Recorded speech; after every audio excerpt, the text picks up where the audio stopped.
Assalamualaikum warahmatullahi wabarakatuh. Semoga semuanya dalam keadaan sehat. Mohon izin kepada ibu dosen dan juga teman-teman semua. Di sini kami dari kelompok 1 akan menjelaskan materi tentang atom dan partikel penyusunnya. Nah, ini adalah minggu pertama kita dalam presentasi online. Semoga teman-teman bisa memahami apa yang kami jelaskan. Kami dari kelompok 1 beranggotakan 9 orang.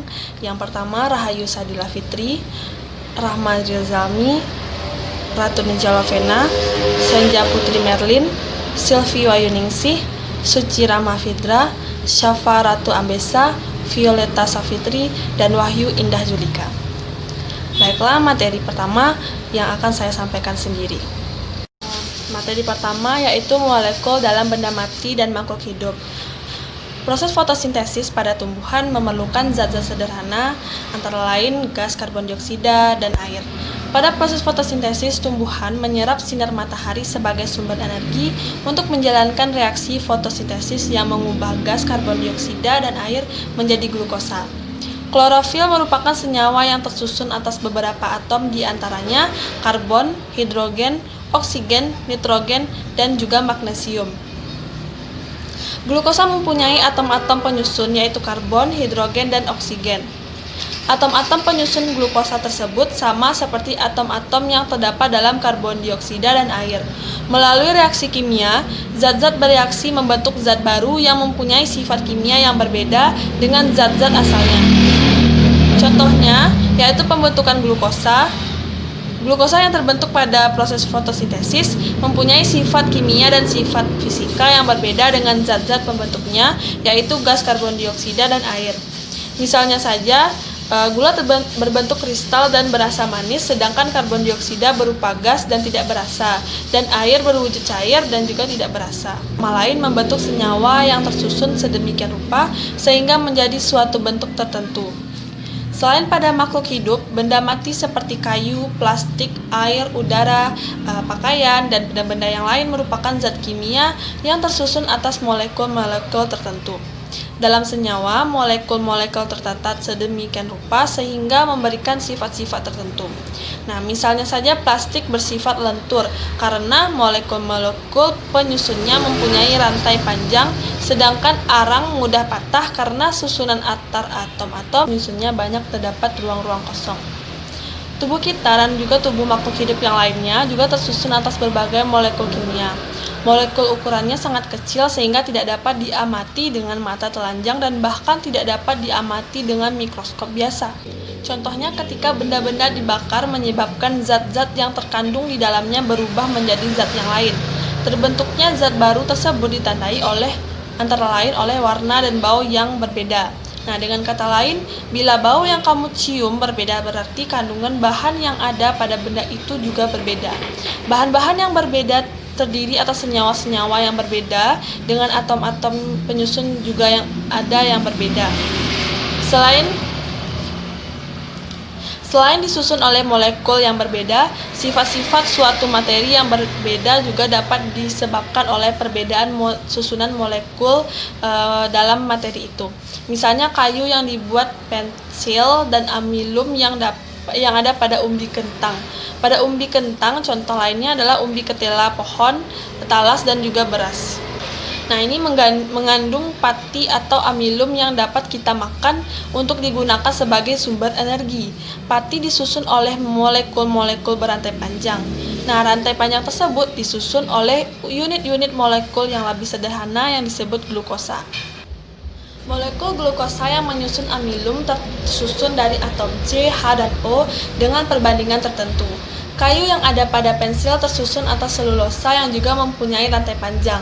Molekul panjang tersebut terdiri atas molekul-molekul glukosa sama seperti pada pati. Nah, perbedaan selulosa dan amilum mempunyai molekul penyusun sama, yaitu glukosa, tetapi jenis ikatan antar molekul glukosanya berbeda. Nah, selulosa merupakan zat yang keras, tetapi jika dimakan oleh manusia tidak dapat dicerna oleh tubuh, sedangkan amilum dapat dicerna dan digunakan sebagai bahan makanan. Itu terjadi karena keadaan tersebut menunjukkan bahwa tidak hanya jumlah dan jenis atom-atom ilmu pengetahuan 173 penyusun molekul yang menyebabkan sifat zat berbeda, tetapi pola susunan dan jenis ikatan antar molekul penyusun materi juga dapat menyebabkan zat atau materi itu mempunyai sifat-sifat kimia dan fisika yang berbeda. Nah, kita masuk ke materi selanjutnya, yaitu atom dan partikel penyusunnya. Yang pertama, partikel subatom. Nah, atom adalah unit dasar dan bahan bangunan dari suatu unsur. Atom memulai reaksi dan proses kehidupan yang penting yang terjadi di sekitar kita. Nah, atom adalah unit dasar dari setiap substansi yang menempati ruang dan memiliki massa dan volume yang pasti. Sebuah atom terdiri dari 3 partikel utama subatom, yaitu proton, elektron, dan neutron. Elektron membentuk awan di sekitar inti dan terikat ke inti oleh kekuatan elektromagnetik. Nah, di tengah-tengah atom adalah inti yang mengandung proton dan neutron. Secara kolektif disebut nukleon. Nah, nukleon ini terdiri dari partikel yang disebut quark yang diselenggarakan bersama oleh kekuatan yang kuat yang ditengahi oleh gluon. Nah, sebuah atom tidak memiliki struktur dan batas yang pasti. Nah, di sini kita akan mencoba untuk mengambil secara singkat melihat setiap partikel dan memahami perannya dalam atom. Nah, dalam model atom Bohr, yaitu atom adalah bagian terkecil dari suatu unsur yang masih mempunyai sifat yang sama dengan unsur tersebut. Nah, atom ini terdiri dari proton, yaitu muatan positif, elektron muatan negatif, dan juga neutron yang tidak bermuatan atau netral. Nah, materi ini akan dijelaskan oleh rekan saya. Nah, sekian dari saya ucapkan terima kasih. Assalamualaikum warahmatullahi wabarakatuh. Perkenalkan, nama saya Senja Putri Marlin dengan NIM 1823161. Baiklah, di sini saya akan melanjutkan materi itu tentang elektron. Pada tahun 1897, Joseph James Thomson adalah seorang yang menemukan elektron. J.J. Thomson melakukan percobaan dengan tabung sinar katode dengan tekanan udara yang sangat rendah. Pada kedua ujungnya dipasang plat elektrode yang dihubungkan dengan arus listrik bertegangan tinggi. J.J. Thomson melakukan percobaan dengan menggunakan pompa vakum, sehingga tekanan udara dalam tabung bisa diatur. Jika tekanan udara dalam tabung bertekanan rendah, maka gas akan berpijar. Warna yang dihasilkan tergantung jenis gas dalam tabung. Jika tekanan gas dalam tabung dibuat semakin kecil, maka tabung menjadi gelap, tetapi di depan katode atau kutub positif berpendar warna hijau. Perbedaan ini berasal dari radiasi katode menuju ke anode yang membentuk gelas berpendur dengan warna hijau. Sinar inilah yang disebut dengan sinar katode. Berdasarkan percobaan tersebut, Thomson mengambil kesimpulan tentang sifat-sifat katode sebagai berikut. Yang pertama, dapat dibelokkan oleh medan magnet ke arah positif. Hal ini menunjukkan sinar katode bermuatan negatif. Sinar itu tidak bergantung pada bahan elektrodanya, artinya setiap elektrode dapat memancarkan sinar katode. Dan ketiga, sinar katode adalah partikel dasar setiap atom yang selanjutnya disebut elektron. Materi selanjutnya yang saya akan jelaskan yaitu proton. Pada tahun 1886, Eugene Goldenstein itu menemukan proton dengan cara melakukan eksperimen. Eksperimen yang digunakan yaitu eksperimen sinar katoda atau disebut juga dengan tabung Crookes. Nah, pada tabung ini katoda dan anoda itu dihubungkan melalui aliran tegangan listrik yang sangat tinggi. Nah, selanjutnya yaitu tabung katoda atau juga disebut dengan tabung Crookes, menggunakan potensial listrik yang tinggi antara anoda dan katoda untuk mengionisasi gas sisa dalam tabung. Medan listrik mempercepat ion dan ion yang dilepaskan ketika mereka bertabrakan dengan katoda. Karena elektron memiliki muatan negatif, maka elektron dengan katoda itu saling menolak dan anoda menarik elektron sehingga mereka melakukan perjalanan garis lurus melalui tabung yang kosong. Nah, setelah elektron mencapai anoda, mereka melakukan perjalanan melalui kawat anoda dan listrik kembali ke katoda, sehingga sinar katoda membawa arus listrik melalui tabung. Lalu pada tabung Crooks menemukan bahwa ketika dipompa lebih banyak udara keluar tabung, ruangan menjadi gelap. Nah, menyebarnya ke tabung dari katoda menuju anoda, sampai pada tabung itu benar-benar gelap. Tetapi pada ujung tabung anoda, atau itu bertanda positif, kaca tabung itu mulai menyala. Apa yang terjadi adalah bahwa lebih banyak udara dipompa dari tabung, elektron dapat melakukan perjalanan jauh sebelum mereka menabrak atom gas. Selanjutnya yaitu sifat-sifat neutron. Pertama yaitu sifat neutron merupakan radiasi partikel yang disebut dengan neutron. Yang kedua, dalam medan magnet,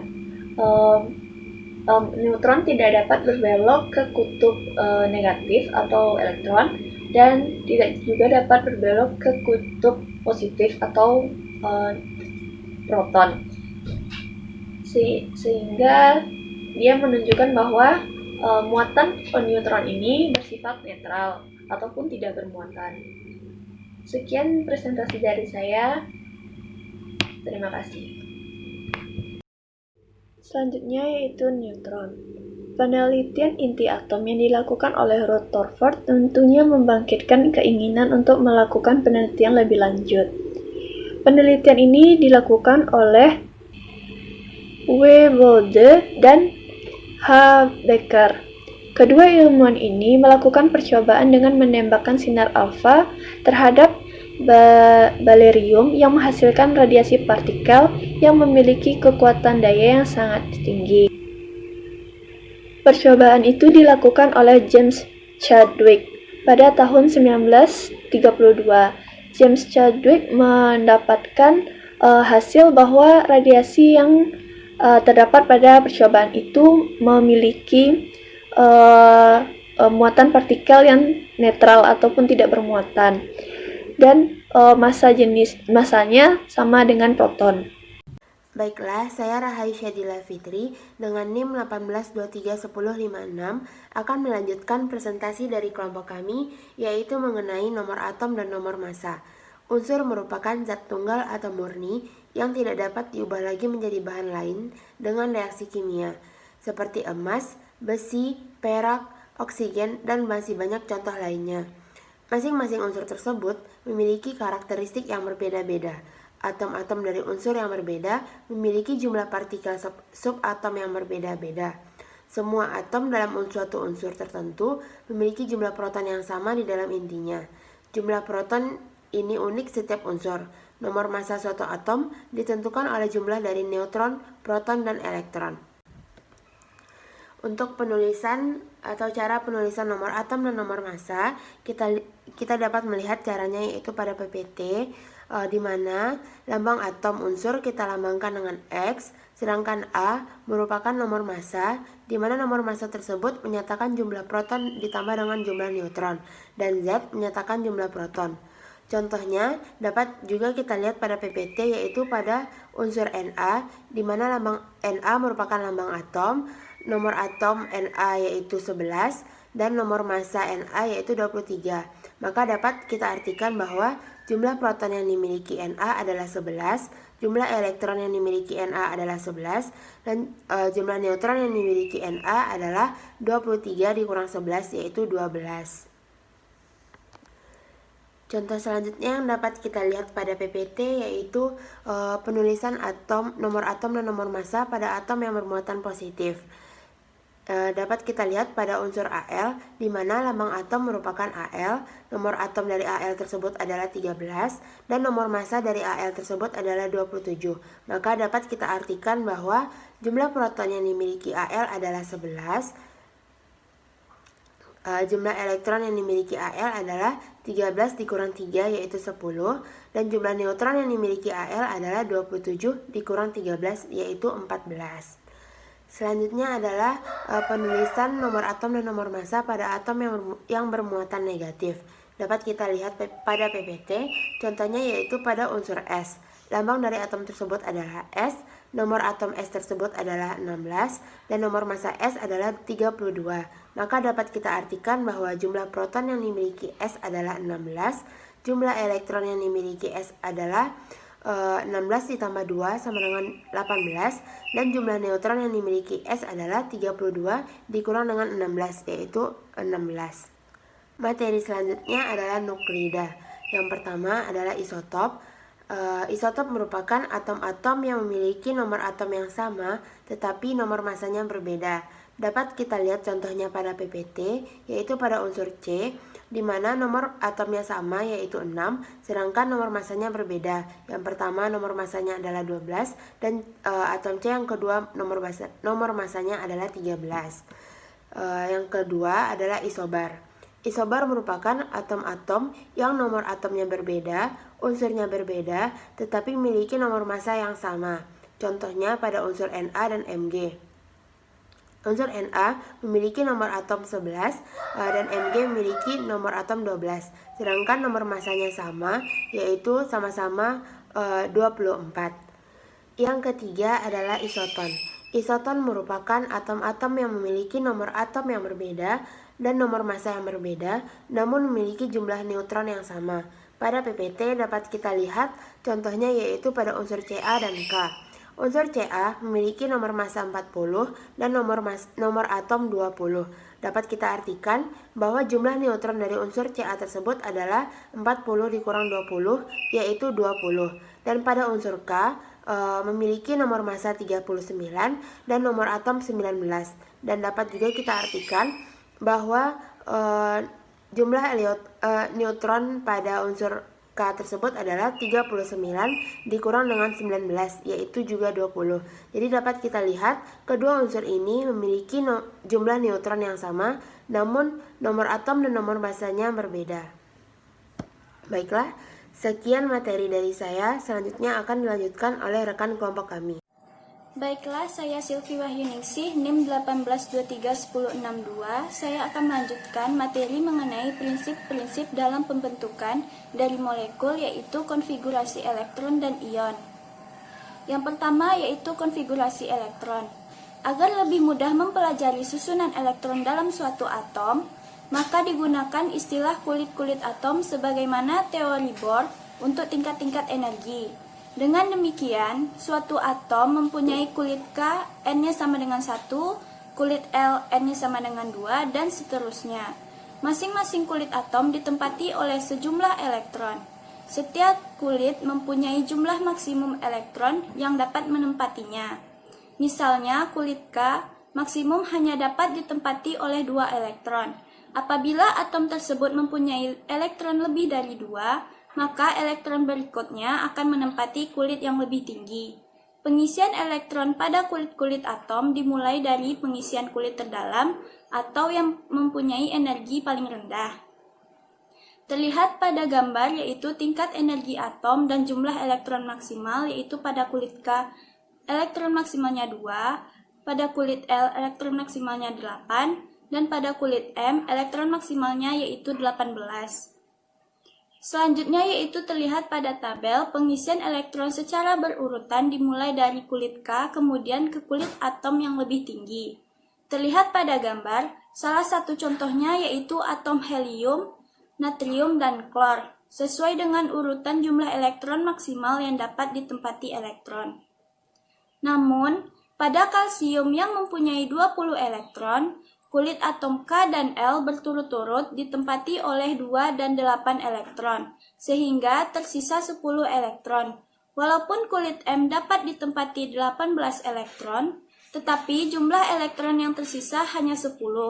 Maka kulit atom M hanya terisi 8 elektron dulu, dan kulit atom N terisi oleh 2 elektron. Tetapi kalau jumlah elektron yang tersisa setelah K dan L terisi lebih dari 18 elektron, maka kulit atom M terisi 18 elektron seperti contoh pada atom bromin dan kripton. Intinya, elektron akan disusun paling pada setiap kulit hingga membentuk susunan yang paling stabil. Contohnya yaitu He jumlah elektronnya 2, maka pada kulit K ditempati oleh 2 elektron. Contoh yang kedua yaitu Na jumlah elektronnya 11, maka pada kulit K ditempati oleh 2 elektron, kulit L ditempati 8 elektron, dan kulit M ditempati 1 elektron. Contoh yang ketiga yaitu Cl, jumlah elektronnya 17, maka pada kulit K ditempati oleh 2 elektron, kulit L ditempati 8 elektron, dan kulit M ditempati 7 elektron. Materi selanjutnya yaitu ion. Untuk mencapai jumlah 8 elektron, suatu atom dapat melepaskan atau menerima 1 atau lebih elektron. Contohnya yaitu atom natrium yang mempunyai 11 elektron dan mempunyai susunan elektron K sama dengan 2, L sama dengan 8, dan M sama dengan 1. Pada konfigurasi seperti ini, kulit atom M hanya terisi 1 elektron. Keadaan ini menyebabkan natrium tidak stabil. Agar mempunyai 8 elektron pada kulit terluarnya, atom Na dapat melepaskan 1 elektron atau menerima 7 elektron dari atom lain. Tetapi, menerima 7 elektron sangat sulit, maka atom natrium cenderung melepas 1 elektron. Akibatnya, bila natrium melepaskan 1 elektron, maka ada 1 proton di dalam inti atom natrium yang tidak diseimbangkan oleh elektron. Jadi, natrium akan kelebihan muatan positif dari 1 proton dari prinsip-prinsip dalam pembentukan dari molekul. Yang pertama yaitu ion positif atau kation adalah atom yang melepaskan elektron. Ion positif atau kation ini memiliki jumlah elektron lebih sedikit dari proton yang ada pada inti atom. Yang kedua yaitu ion negatif atau anion adalah atom yang menerima elektron. Ion negatif atau anion ini memiliki jumlah elektron lebih banyak dari proton. Pada contoh pembentukan garam NaCl, ion Na+ dan ion Cl tarik-menarik secara elektrostatik, membentuk senyawa NaCl yang netral. Senyawa yang terbentuk dari kation dan anion disebut senyawa ionik. Gaya tarik-menarik atau gaya elektrostatik antara kation dan anion dalam senyawa tersebut disebut ikatan ion. Sekian dari saya, apabila ada kesalahan mohon dimaafkan. Materi selanjutnya akan dilanjutkan oleh rekan saya. Baiklah, saya Wahyu Indah Julika, NIM 18231066 akan melanjutkan materi mengenai identifikasi unsur. Nah, sebelumnya kita akan membahas apa itu unsur. Jadi, unsur ini adalah zat tunggal atau zat murni yang tidak dapat diuraikan menjadi zat sederhana melalui reaksi kimia. Jadi, unsur ini adalah atom yang memiliki jumlah proton yang sama di dalam inti atom, yaitu jumlah nomor atomnya sama. Nah, unsur ini memiliki 118 unsur yang sudah teridentifikasi dan sudah dikelompokkan. Unsur ini memiliki beberapa sifat. Yang pertama atomik. Atomik ini misalnya ionisasi, kemudian konfigurasi elektron gitu. Kemudian sifatnya selanjutnya adalah sifat fisik. Bisa kita lihat dari warna, bau, kemudian titik leleh. Dan yang terakhir adalah sifat kimia. Sifat kimia ini yaitu bagaimana daya oksidasi ataupun reduksi. Selanjutnya, unsur ini memiliki beberapa jenis. Yang pertama ada logam. Logam ini ciri-cirinya mengkilap. Contohnya emas. Jadi emas itu pertama ditemukan itu biji, kemudian dilelehkan atau dileburkan dan dibentuk lebih padat sehingga menghasilkan perhiasan. Selanjutnya non-logam. Non-logam ini ciri-cirinya dia tidak mengkilap. Kemudian wujudnya itu bisa padat, bisa cair maupun gas. Contohnya nitrogen, kemudian karbon dan lain-lain. Dan yang terakhir itu adalah semilogam. Semilogam itu berarti antara logam maupun non-logam. Contohnya seperti silikon. Jadi bagaimana pengaplikasiannya bisa kita lihat dalam kembang api. Nah, kembang api ini memiliki senyawa-senyawa tertentu di mana bila dibakar, molekul di dalam senyawa tersebut menyerap energi dan menyebabkan energinya itu berpindah. Nah, apabila perpindahannya itu dari rendah ke tinggi, maka melepaskan energi. Nah, pelepasan energi inilah yang menghasilkan cahaya gitu. Kemudian masing-masing atom ini memiliki jarak antar kulit atomnya itu berbeda-beda yang menghasilkan energi yang diserap atau yang dilepaskan itu berbeda sehingga warna yang dihasilkan itu juga berbeda-beda. Jadi bila kita membakar senyawa dan menghasilkan warna-warna tertentu disebut dengan uji nyala. Nah, tapi tidak semua unsur itu memiliki warna khas sehingga hanya bisa dilakukan untuk mengelompokkan atau mengidentifikasi beberapa unsur saja. Sekian dari saya, materi selanjutnya akan dilanjutkan oleh rekan saya. Terima kasih. Assalamualaikum warahmatullahi wabarakatuh. Perkenalkan, nama saya Suci Rama Fidra dengan NIM 1823163. Saya akan melanjutkan presentasi tentang karakteristik benda dalam kehidupan sehari-hari. Yang pertama adalah intan dan grafit.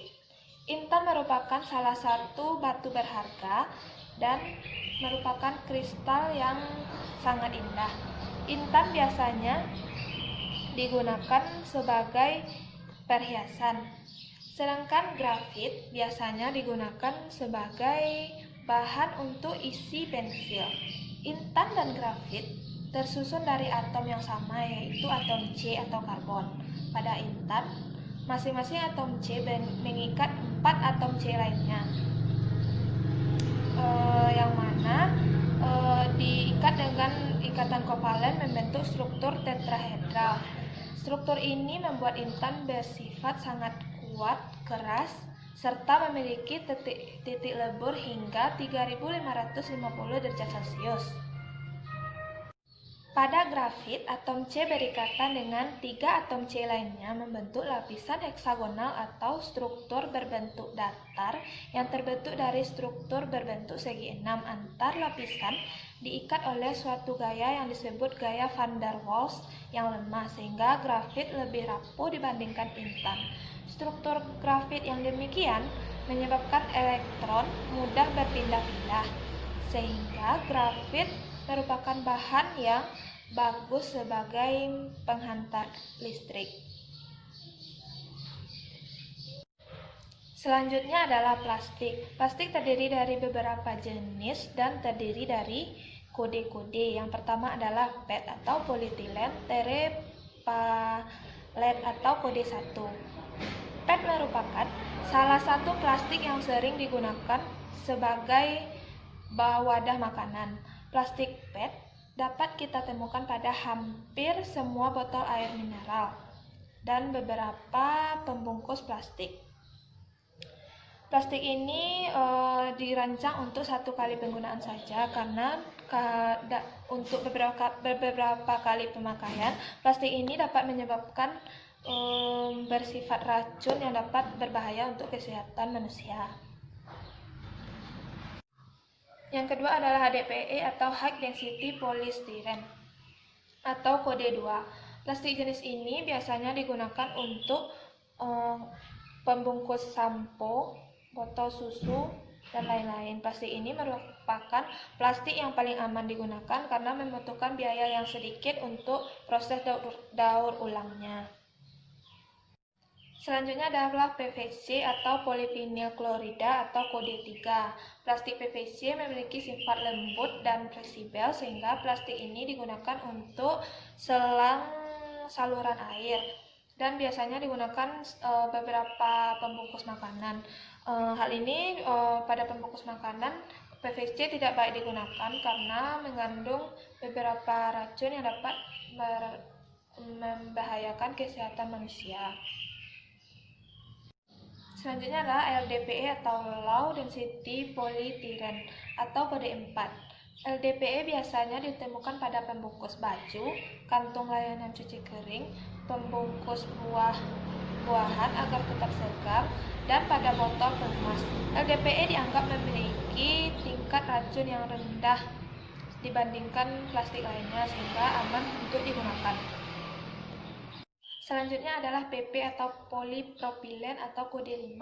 Plastik PP bersifat kuat, ringan, dan tahan terhadap panas.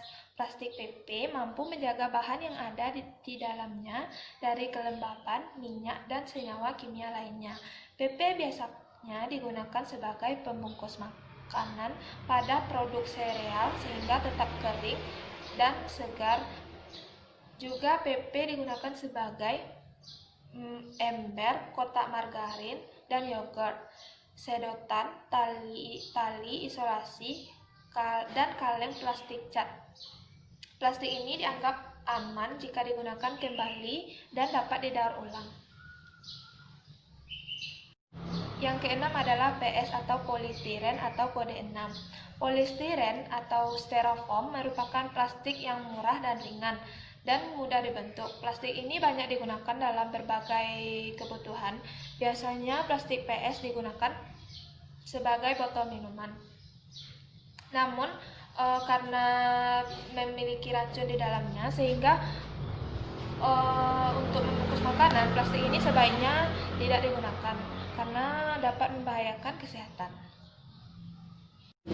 Selanjutnya adalah bahan plastik lain yang terdiri dari BPA, polikarbonat, dan lextan atau kode 7. Kategori plastik dengan kode 7 ini digunakan sebagai kode plastik dengan bahan selain bahan yang telah dipaparkan.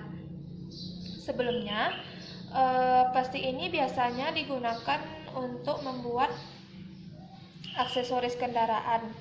Namun ada juga pabrik yang menggunakannya sebagai pembungkus bahan baku botol minuman bayi dan pembungkus makanan. Penggunaan plastik ini sebagai botol minuman dan pembungkus makanan sangat tidak dianjurkan karena salah satu zat penyusun plastik ini yaitu BPA memiliki racun yang dapat atau senyawa yang dapat mengganggu kerja hormon-hormon tubuh. Oleh karena itu, plastik dengan kode 7 ini sangat tidak dianjurkan untuk penggunaannya dalam produk makanan. Sekian penjelasan dari saya, dilanjutkan oleh rekan saya yaitu Syafa dan Rahma. Assalamualaikum warahmatullahi wabarakatuh. Perkenalkan, nama saya Syafa Ratu Amisa, NIM 1823164. Baiklah, pada kesempatan kali ini saya akan melanjutkan materi dari teman saya yaitu logam. Logam merupakan unsur kimia yang mempunyai sifat yaitu dapat ditempa dan diubah bentuk. Contohnya yang pertama itu baja. Baja atau disebut dengan besi hitam biasanya digunakan sebagai komponen utama pada mesin, rangka mobil, kapal, kereta, perkakas, senjata, dan sebagai rangka bangunan. Baja sebenarnya merupakan logam paduan antara logam besi sebagai bahan utama dengan karbon sekitar 0,2% hingga 2,1%. Selain karbon, dalam baja juga terkandung mangan, fosfor, sulfur, silikon, dan sebagian kecil oksigen, nitrogen, dan aluminium. Peningkatan kualitas baja biasanya dilakukan dengan penambahan nikel, krom, molybdenum, boron, titanium, vanadium, dan niobium. Fungsi unsur karbon dalam baja adalah sebagai bahan pengeras dan meningkatkan kekuatan tariknya sehingga dapat mencegah pergeseran atom-atom dalam logam baja. Hal ini disebabkan karena karbon dapat mengisi ruang kosong antar atom besi pada ikatan logam sehingga lebih rapat dan keras. Guna mencegah korosi, biasanya baja ditambahkan kromium minimal 11% dari total bahan. Penambahan kromium akan membentuk lapisan keras pada permukaan baja dan dikenal dengan stainless steel atau bahan tahan karat. Stainless steel ini banyak digunakan sebagai bahan dalam pembuatan alat-alat dapur seperti kompor maupun bahan dalam pembuatan pagar. Selanjutnya yaitu baja ringan atau galvanom. Galvanom merupakan logam baja tipis yang dilapisi oleh campuran logam yang terdiri atas aluminium sebanyak 55%, seng sebanyak 43%, dan silikon sebanyak 1,6%. Jika dibandingkan dengan kayu, sebagai atap rumah, material galvanom lebih ramah lingkungan, anti karat, dan memiliki ketahanan yang sangat tinggi. Selanjutnya perunggu. Perunggu merupakan logam campuran yang mengandung tembaga sebagai komponen utamanya dengan jenis logam lain seperti timah. Selain dengan timah, logam lain yang dapat dicampurkan yaitu mangan, aluminium, fosfor atau silikon. Pada umumnya dalam perunggu terkandung tembaga sebesar 88%, sedangkan 12%-nya adalah timah. Titik lebur dari perunggu beragam, tergantung dengan perbandingan komponen penyusunnya. Umumnya, perunggu memiliki titik lebur 950 derajat Celcius. Perunggu juga tidak dapat ditarik magnet, tetapi jika dalam pembuatannya diberi unsur besi atau nikel, maka juga dapat ditarik magnet. Perunggu ini lebih kuat daripada logam, tembaga, dan digunakan secara luas dalam industri. Perunggu juga tahan terhadap korosi akibat air laut, sehingga perunggu banyak digunakan sebagai kincir kapal dan bagian lain dari kapal yang berhubungan dengan air laut. Selain itu, perunggu juga dapat digunakan sebagai pembuatan prasasti, alat musik gong, dan alat gamelan, serta digunakan untuk membuat medali. Yang terakhir yaitu kuningan. Kuningan merupakan logam paduan antara tembaga dan seng. Perbandingan antara tembaga dan seng beragam, tergantung dengan karakteristik kuningan yang ingin dihasilkan. Namun, umumnya kadar tembaga antara 60-90% dari massa total. Kuningan banyak digunakan sebagai dekorasi karena memiliki warna yang cerah seperti emas. Selain itu, kuningan juga banyak digunakan sebagai bahan dalam membuat alat-alat rumah tangga dan alat musik seperti trompet dan snare drum. Kandungan tembaga dalam kuningan mampu membunuh bakteri seperti Staphylococcus aureus, E. coli, dan Pseudomonas aeruginosa dalam waktu beberapa menit, hingga beberapa jam setelah menempel. Tembaga ini dapat membunuh mikroorganisme tersebut dengan beberapa mekanisme, antara lain merusak struktur membran sel bakteri sehingga bakteri dapat mati, mengganggu keseimbangan ion dalam bakteri, mengganggu tekanan osmosis, dan membentuk senyawa hidrogen peroksida atau H2O2 dalam membran bakteri. Materi selanjutnya yaitu tulang dan gigi. Tulang tersusun atas bagian hidup yaitu sel-sel tulang, osteosit, dan bagian tak hidup. Sel-sel tulang kadarnya berbeda-beda selama kita tumbuh. Pada tulang yang sudah sempurna, kadar sel-sel tulang hanya sekitar 5%. Komponen tak hidup penyusun tulang terdiri atas zat organik dan zat anorganik. Zat organik penyusun tulang antara lain yaitu kolagen, protein polisakarida, dan glikoaminoglikan sebesar 50%. Kemudian, zat anorganik penyusun tulang yaitu kalsium fosfat, Ca3PO42 merupakan senyawa ionik yang tersusun dari ion Ca2+ dan PO42-. Pada tulang juga ditemukan ion bikarbonat HCO3- sekitar 4-8%. Mineral-mineral tersebut berfungsi sebagai bahan pengeras, pembuat kaku, dan penguat tulang. Tahukah kamu bahwa struktur tulang yang bagus ini mampu ditarik dengan beban 700 hingga 1400 kg per cm kuadrat dan mampu menahan beban 1400 hingga 2100 kg per cm kuadrat. Kekuatan ini hampir sama dengan baja lunak atau aluminium. Zat penyusun gigi hampir sama dengan zat penyusun tulang. Pada gigi terdapat protein yang dinamakan amelogenin dan enamelin. Pada gigi juga terdapat senyawa yang mengandung magnesium, natrium, dan fluor. Senyawa yang mengandung ion fluorida, F-min, dalam gigi berfungsi sebagai pelindung gigi dari kerusakan akibat terkena zat asam. Selain itu, fluorida juga dapat mempercepat mineralisasi atau penambahan zat kalium, Ca, dan fosfor, P. Sekian dari kelompok kami, kurang lebihnya mohon maaf. Wabillahi taufiq wal hidayah. Assalamualaikum warahmatullahi wabarakatuh. Terima kasih.